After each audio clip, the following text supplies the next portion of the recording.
Welcome to the studio at That Nerd Show. I'm Marcus Blake, and this is your daily nerd news for Thursday, February 13th, 2020.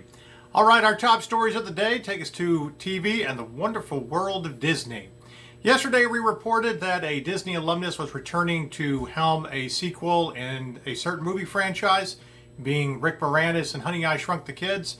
Well, today, we have another Disney alumnus coming back to helm a Disney Plus series. We can officially report that Emilio Estevez will be coming back as Coach Gordon Bombay in the Mighty Ducks Disney Plus sequel series. That's right, Gordon Bombay is back to coach the Mighty Ducks. So here's the basic lowdown of what's happening. Emilio Estevez closed a deal to reprise his role as Coach Bombay from the original series, The Mighty Ducks, and its sequels. Anyway, this was based on the 1990s Disney hit franchise, of course, and on the series, Estevez will star opposite lead Lauren Graham and a young lead Brady Noon. Estevez will also serve as an executive producer of the show. But anyway, also cast in the 10-episode series are Swaim Bahita, Tegan Burns, Julia Serta, Bella Higginbottom, and Luke Islam, Kiefer O'Reilly, Maxwell Simpkins, and Dejan Watts. The show comes from the original series writer Steve Brill, who also created Till Death, and also Till Death creators Josh Goldsmith and Kathy Uspa, and of course ABC Signature Studios. It is co-created by Brill, Goldsmith, and Uspa. The reboot is set in present-day Minnesota, where the Mighty Ducks have evolved from a scrappy underdog team to the ultra-competitive powerhouse youth hockey team. After 12-year-old Evan, played by Noon, is unceremoniously cut from the Ducks, he and his mom Alex set out to build their own ragtag team of misfits to challenge the cutthroat, win-at-all-cost culture of competitive youth sports. And with the help of Gordon Bombay, they discovered the joys of playing just for the love of the game. Much like the Coach Bombay did in the first Mighty Ducks movie. But anyway, once a duck, always a duck. And after 25 years, stated Emilio Estevez, I am delighted to lace up my skates, put on Coach Bombay's jacket, and return to play the iconic character for this new chapter in the Mighty Ducks franchise. Likewise, I'm thrilled to return to my own stopping grounds with friends at Disney and Stephen Brill, the original creator of the franchise. But anyway, if you're a fan of the Mighty Ducks franchise from Disney, well, guess what? We're getting a new series at Disney Plus. There's still no word on when it will premiere, but it is scheduled to shoot later this year, and we are glad to have Emilio Estevez back at the helm of this new series, playing his iconic role once again, Coach Gordon Bombay.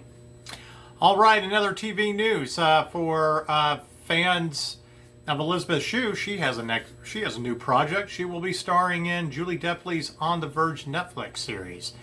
But anyway, she is set to co-lead opposite Julie Delpy in Delpy's Netflix dramedy series On the Verge. She will also serve as an executive producer alongside Delpy on the 12-episode series, the co-production between Canal and Netflix. The series is created by Delpy and written by Delpy and of course, Alexia Landau. On the Verge is a show about four female friends in their late 40s, two of them played by Delpy and Shue, who choose to use midlife not as a time of mourning for their youth, but as an opportunity for personal reinvention with the hope of finally living lives that embody their beliefs and values. But anyway, Delpy and Shue executive produce alongside Michael Gentile and Lauren Heffler of Film TV. Of course, Roland Bauer of Studio Canal and Olivier Gerard of Barnstorm. Canal Plus will air the series in France, with Netflix distributing it in the rest of the world. Shue, who recently signed with Gersh, is coming off a starring role in season 1 of Amazon's hit series The Boys. The actress, Oscar-nominated for Leaving Las Vegas, can also be seen in the Columbia Pictures movie Greyhound opposite Tom Hanks. So there you go. It looks like Elisabeth Shue has her next project, but here at That Nerd Show, we are hoping, fingers crossed, that she will be doing a cameo in the 3rd season of Cobra Kai on YouTube. Because what is a Karate Kid series without Ali, the love of both Johnny and Daniel from high school? So we can't wait to see this new series and see what Elisabeth Shue is up to next. In other TV news, for fans of Avenue 5 on HBO, it has officially been renewed for Season 2. On the heels of their launch of Season 1, they're 4 episodes in, HBO renewed the comedy series for the 2nd season.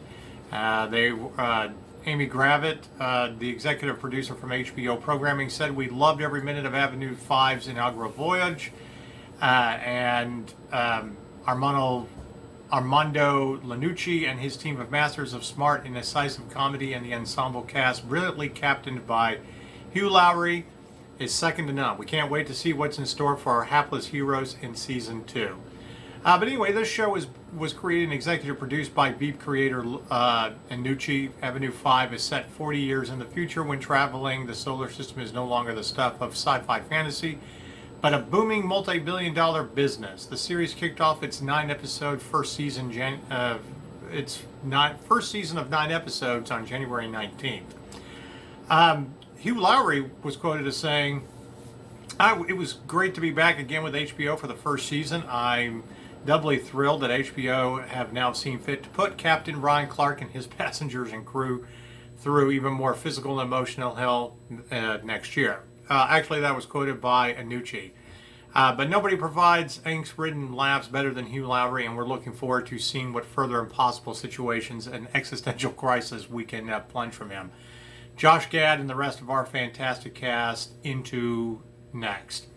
To the end of Season 1 and beyond, and into Season 2. In addition, Laurie, Avenue 5 stars Josh Gad, Zach Woods, Rebecca Front, Susie Nakamura, and Lenora Krishlow, Nikki, Amuka Bird, and Ethan Phillips. But Hugh Laurie was quoted as saying, "It's thrilling to discover that space isn't infinite after all. I'm very excited to be continuing on this journey with Armando and HBO, and also an amazing group of actors and writers to make me laugh every day. And here's to the future." We've had a chance to check out this show on HBO, and if you are a fan of Hugh Laurie, then this is a must-see. He is great in it, especially as he floats back and forth between an American accent and his native British accent. Josh Gad is equally funny in this series. We've had a chance to interview him before in the past, and he's always a pleasure to talk to, and always fantastic in anything he does. So if you have HBO and haven't checked this show out yet, I highly recommend it. That's what's going on in the world of TV and streaming services today. Now we turn our attention to film. Zoe Saldana has her next project. She will be starring in as an aspiring Olympian in the Casey Affleck-produced Fencer. Anyway, Handway Films will launch sales at EFM on writer-director Jasmine McGlade's drama Fencer, which is set to star Zoe Saldana. She is from the Marvel Universe and also of J.J. Abrams' Star Trek franchise. But anyway, the movie is going to be set in the competitive world of fencing. Saldana is attached to play May, an ambitious female athlete facing personal demons and childhood rivals as she vies for a spot on the U.S. Olympic team. The film is inspired by McGlade's own experiences as a national champion fencer. McGlade capped her tenure at Harvard by leading her team to the school's first ever NCAA championship title. Casey Affleck from Manchester by the Sea and also Good Will Hunting. He's Ben Affleck's little brother. He's producing with Whitaker Ladder. Affleck and Ladder previously teamed up on Light of My Life, and Mona Fast Forward's The World to Come, starring Vanessa Kirby and Catherine Watterson. That is currently in post-production. McGlade commented that as a writer and filmmaker, I seek to tell brazen, character-driven stories about people who are flawed and thus real, especially women, characters who are their own worst enemies and yet incredibly resilient. Fencer is a celebration of perseverance and sacrifice, while also a cautionary tale about the dangers of getting one's sense of worth and security solely through achievement and external validation. Fencer will provide one of the screen's first realistic glimpses into the thrilling world of fencing, much more demanding and diverse than stereotypes may suggest, and an intimate and intense look into the minds and lives of female athletes. It's a dream come true to get to work with Zoe and on Fencer, and to marry two of my great passions, filmmaking and fencing. So that's what's going on. Still no word on when this will premiere, when we expect to see it, probably 2021, but we can't wait to check this out. It looks like we have another great female filmmaker on our hands that we will definitely be talking about in the future. All right, more movie news regarding Disney. If you enjoyed the movie Aladdin that came out last year with Will Smith as the genie, well, guess what? A sequel is in the works at Disney. John Gatins and Andrea Berloff will pen the script. But anyway, they're looking to grant more wishes with an Aladdin sequel. It's been confirmed that it is development. The film is it's just in early development, but they have tapped these two writers to write the script. The sequel will be a theatrical release, and there's no word on whether or not Guy Ritchie will return to the director's chair. The return of Mina Masad, Will Smith, and Naomi Scott is also up in the air. However, Dan Lin and Jonathan Einrich will return as producers through Riddick, while Ryan Halpern will serve as an executive producer. But anyway, this was a movie that joined Disney's roster of live-action remakes. Aladdin was a box office hit, earning over $355 million domestically and banking over $1 billion worldwide. The movie was one of 5 that Disney crossed the billion-dollar mark in 2019. Films like Marvel's Avengers, Endgame, The Lion King, and Toy Story 4. But anyway, it looks like we will be getting a sequel to this live-action movie, just like with the animated movie. There'll be a sequel. So as soon as we have more news about casting and who might be returning, we will definitely let you know.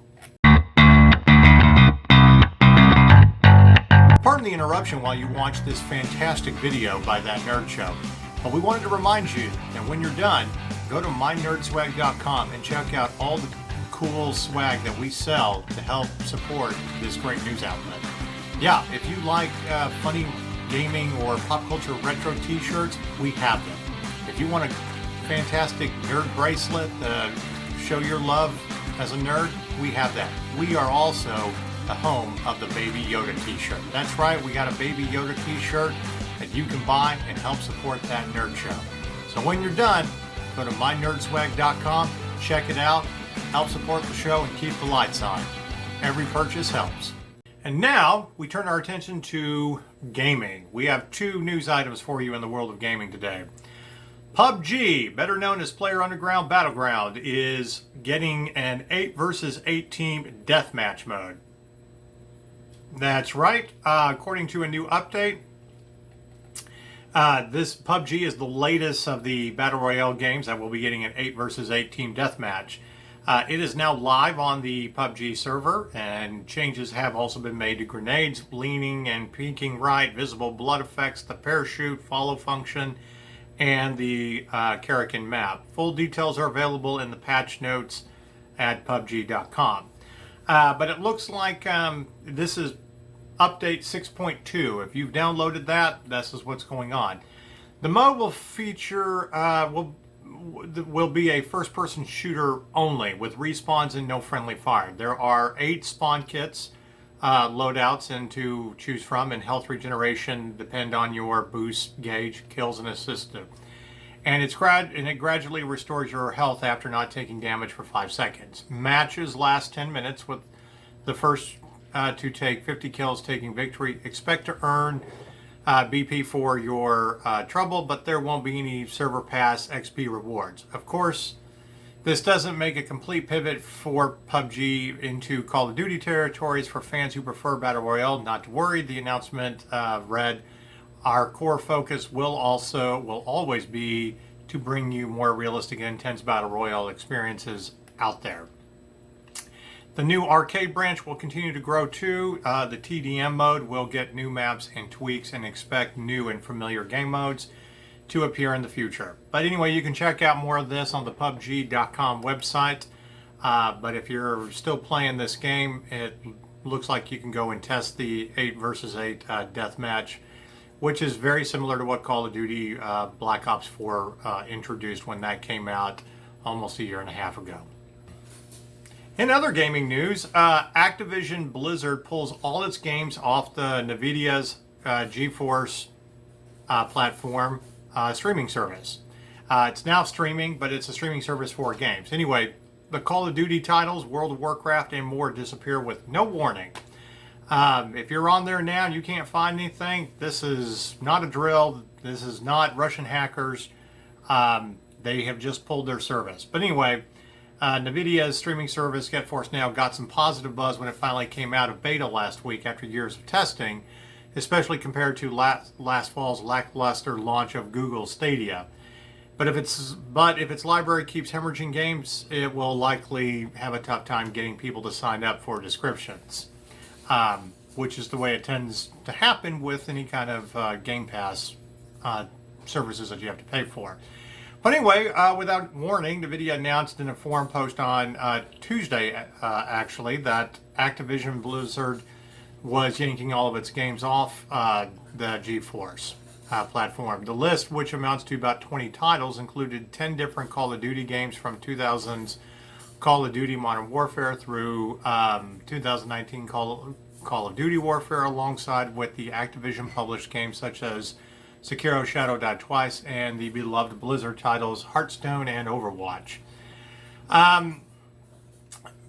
Maintaining a streaming service means continually adding new games and on occasion having to remove games, similar to the digital service providers, said Nvidia in a statement. Per their request, please be advised that Activision Blizzard games will be removed from the service. While unfortunate, we hope to work together with Activision Blizzard to re-enable those games and move in the future. But anyway, GeForce isn't a perfect analog of digital subscriptions. However, for one thing, while the platforms like Netflix regularly rotate content in and out of their libraries, they give customers a heads up about what's coming and going in the near future. In this case, the Activision Blizzard games left GeForce now the same day that Nvidia announced their departure from the service. It's unclear why these games disappeared 1 week after GeForce Now officially launched, especially since multiplayer Activision Blizzard titles were playable during the service's beta. Their departure from GeForce may have something to do with the exclusive streaming agreement that Activision Blizzard signed with Google last month. It's a sure bet that is. But anyway, under which the publisher's esports competitions will be streamed exclusively on YouTube, and its games will rely on Google Cloud as the preferred provider. But for the network infrastructure, it's possible that Activision Blizzard removed its games from GeForce because it wants to bring them to Stadia in the future. Nvidia and Activision were not available for any kind of comment, but we will keep you up to date on this in the future. Unfortunately, it doesn't look too well for Nvidia after launching after a week and being in development hell. So what's on there, we can't currently tell you. We have not really checked this out as gamers, but we will let you know in the future once we know more. And that's what's happening in the world of gaming, TV, and film for Thursday, February 13th. And now to our question of the day. Our question of the day has to do with Disney. We've had two pieces of news this week that we have Disney alumnus returning to their franchises that helped make them famous. Emilio Estevez is returning to play Gordon Bombay in a Mighty Ducks series, and of course Rick Moranis came out of semi-retirement to play the same role that kind of made him even more famous in Honey, I Shrunk the Kids. It's very interesting that Disney is being able to get people like this to come back, but then again, this is Disney, and it is always filled with lots of nostalgia, and I'm sure the paychecks to these wonderful actors didn't hurt either. So we want to ask the question, out of the entire catalog of Disney, what Disney franchise would you like to see get a sequel or reboot? There's tons of movies, tons of Disney series and all that we've enjoyed over the last 50 years. We got a sequel to Mary Poppins a year and a half ago with Emily Blunt playing a very wonderful Mary Poppins, which was very hard to do. It's very hard to step in the shoes of Julie Andrews and try to take on that role. And of course, Disney bought Star Wars and decided to make another trilogy, and they're, releasing all of this Star Wars content and exploring a galaxy far, far away, even more than, what George Lucas did. But I think it's interesting that we keep revisiting some of these popular series, especially for my generation, when we were kids. And I'm not saying that I'm not happy with this. I will definitely check out another Honey, I Shrunk the movie with Rick Moranis. But I am especially happy to see a Mighty Ducks series on Disney Plus with Emilio Estevez returning. Those movies were always fun, especially if you're a hockey fan. But there's so many different things that, we can revisit. Of course, there's going to be a Turner and Hooch reboot on Disney Plus with Josh Peck playing, a U.S. Marshal that befriends a dog. I don't know if that'll be as good as the movie with Tom Hanks. Probably not. It's hard to, it really is kind of impossible to step in the same role or similar role that Tom Hanks once did and make it work. But I kind of look at, the movies that are on there. I kind of think, is there something, relevant for today that we can revisit? One of my thoughts was I've been bringing up the movie Space Camp a lot lately on social media, mostly because I wanted to troll Joaquin Phoenix, winning an Oscar for the Joker movie. I still think his greatest role was his very first movie, playing the young Star Wars obsessed NASA kid in Space Camp. It was a great, wonderful, 1986 movie about a bunch of kids from space camp who got booted into space and now actually have to work together to get home. It had Leah Thompson in it and, Kelly Preston, Kate Capshaw. It's a fun movie, and it's also free on YouTube right now. There was Flight of the Navigator, which was another great movie from 1986. Both Space Camp and Flight of the Navigator came out in 1986. Is that something that we can revisit? What if they came back? Or what if it's the son of the original character? But getting back to Space Camp, I think that's a show that we can, we can reboot. What if it is a series? What if you now have Leah Thompson, who, did go off and become a hotshot astronaut and pilot and commander of the space shuttle, and now the NASA program is kind of in a disarray because we don't travel to the stars anymore? What if it's rebooted and you're dealing, as we are trying to have a mission to Mars? I would love to see Leah Thompson back in that role. In fact, I'd like to see them all come back as characters. It's not like some of them, they're doing a whole lot, but what if those band of characters came back and now they're teachers? What if they all did become astronauts? I think that would be fairly interesting to a whole new crop of Space Camp kids. And of course, you got to have Jinx. But, Honey, I Shrunk the Kids, Mighty Ducks, that's great. Will we ever get a third Tron movie? I thought it was fantastic 10 years ago when we got Tron Legacy and Jeff Bridges played Kevin Flynn. They did a marvelous job with it. We were supposed to get a third one and it never happened. So could we see that? We got an animated series on Disney that helped explore the world of Tron.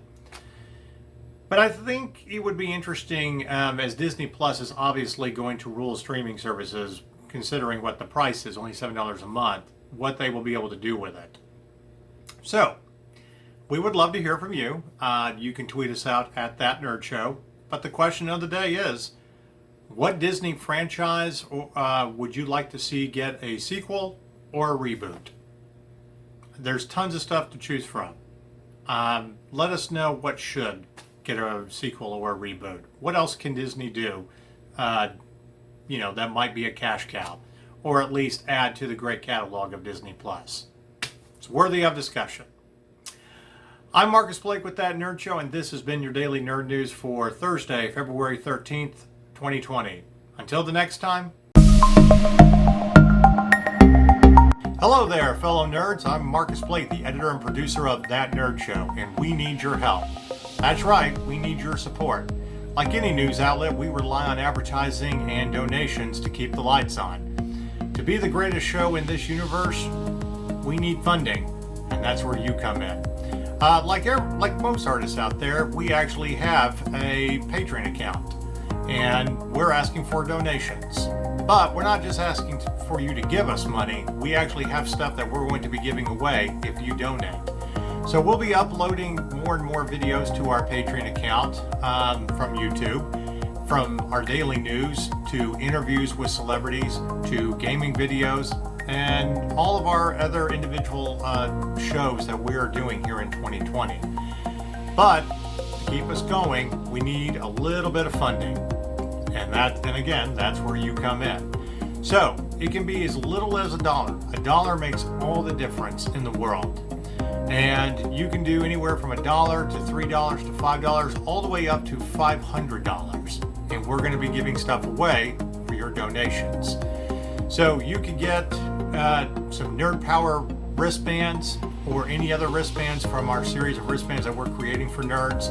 You can get cool retro gaming t-shirts from our Nerd Swag shop if you make a donation of $20 or more. You can even get advertising on our website or within our videos if you make a purchase or donate $50 or more dollars. We have different tiers, like most artists. Want that new video game that's coming out this year? You want to be playing the same video game we are as we're reviewing it? Hey, you can do that with a $100 donation. Are you looking to get a new console before the year is out? Hey, $500 and you can get an Xbox One, a PlayStation 4, or even a Nintendo Switch. It just takes a little bit to help us. As little as $1 per video that we do. And we're going to have a variety of videos that you can help support. So if you like our content, if you like everything that we do as nerds, from honest conversations about pop culture to great celebrity interviews to wacky and fun gaming videos, then help support us on our Patreon account. You can check us out at patreon.com/thatnerdshow.